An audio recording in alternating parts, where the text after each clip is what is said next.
આવ્યું છે.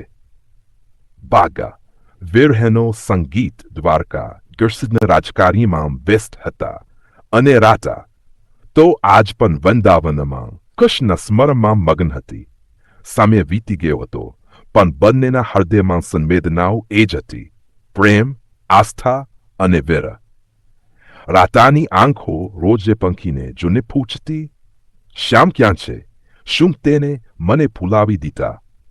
પરંતુ રાતાને અંદરથી ખબર હતી, જે પ્રેમ સત્વ સુધી પહોંચે છે તે ભૂલાય નહીં, બસ વિરહમાં વધુ તેજસ્વી બને છે. દ્વારકામાં કૃષ્ણના દિલમાં રોજે રાધાના સ્મરણો ફબૂકતા. વૃંદાવનનો રાસ, યમુનાનો કિનારો અને રાધાના મૂંગા સંગતે પડ્યા નેનો બધું તેની આંખ સામે ઊભું થઈ જતું. એક રાત્રે કૃષ્ણે દુઃખથી આખી રાત્રિ વાંસળી વગાડતી. દૂર વૃંદાવનના એક ખૂણે રાતાના કાનમાંની સૂર પહોંચ્યા. તેની જાગી ગઈ અને આંખો ભીની થઈ ગઈ. શ્યામ, તું આજ પણ મારી લાગણીઓને સાંભળે છે. એ લાગણીઓ જ્યાં શબ્દો ન હતા પરંતુ સંગીત વાતો કરતું હતું. સાંજના સમયે વૃંદાવનમાં ચંદ્રમાં આવ્યો. રાતા એકલી ઊભી હતી યમુના કાંઠે. હવામાં વાંસળીના સૂર ફરી સંભળાયા. રાતાએ આંખ બંધ કરી. કૃષ્ણ, જો તું દૂર પણ છે, તારો પ્રેમ તો હંમેશા સાથે છે. કૃષ્ણ દ્વારકામાં પણ તે જ ક્ષણે ચાંદમાં જોઈ રહ્યો હતો. તેને કહ્યું, પ્રેમ એ હાજરીથી નહીં, જોડાણથી માપવામાં આવે છે. રાતા, તું અહીં નહીં, પણ તું અહીં છે. મારા મનમાં દરેક તબક્કામાં આ અપેક્ષા રાખો. બાદ જસન ચુક્ષર્ષણ અને રાત કૃષ્ણ પ્રેમ કથા ભાગ આ. પ્રેમનો શાશ્વત અર્થ વૃંદાવન આજે પણ રાતાની ભક્તિથી જીવી રહ્યું છે. શ્યામના સ્મરણમાં વિલીન રાતા હવે એક શ્રદ્ધા બની ગઈ હતી.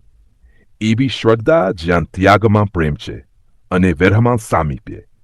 એક દિવસ વકું હતું રાધાનું મન શાંતિથી ભરેલું.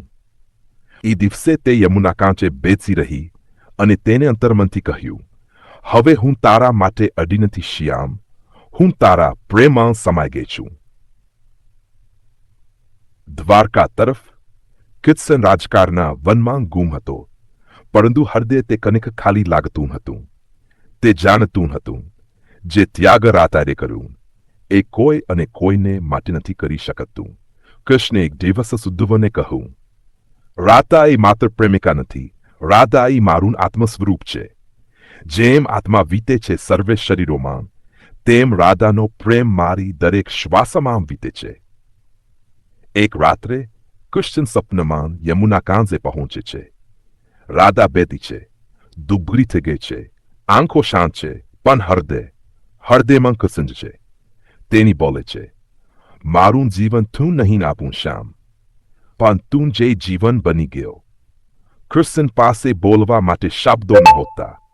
એ સ્વપ્ન હતું કે યથાર્થ, તે કોઈ જાણતું નહોતું.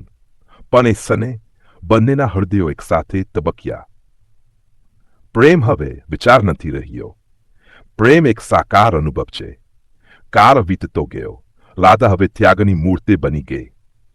કૃષ્ણે તેને રાજમહેલમાં બોલાવ્યું, પણ રાધાએ કહ્યું, મને રાજસિંહાસન નહીં જોઈતું, મને તો તે શ્યામ જોઈતો જે મારી ભાવનામાં રહે છે. કૃષ્ણ હમણાં સમજી શક્યો કે રાતા એ પ્રેમ છે, ત્યાગ છે, ભક્તિ છે, અને એવા પ્રેમને ભગવાન પણ દમન કરે છે. ચાલો હવે તમે તૈયાર રહો ભાગ 4 માટે, જ્યાં હશે કૃષ્ણનું અંતિમ વિદાય અને એક એવા સત્યનો પર્દાફાશ જે રાધા કૃષ્ણના પ્રેમને શાશ્વત બનાવે છે. તમે કહો તો ભાગ 4 પણ હવે તક લખી આપીશ.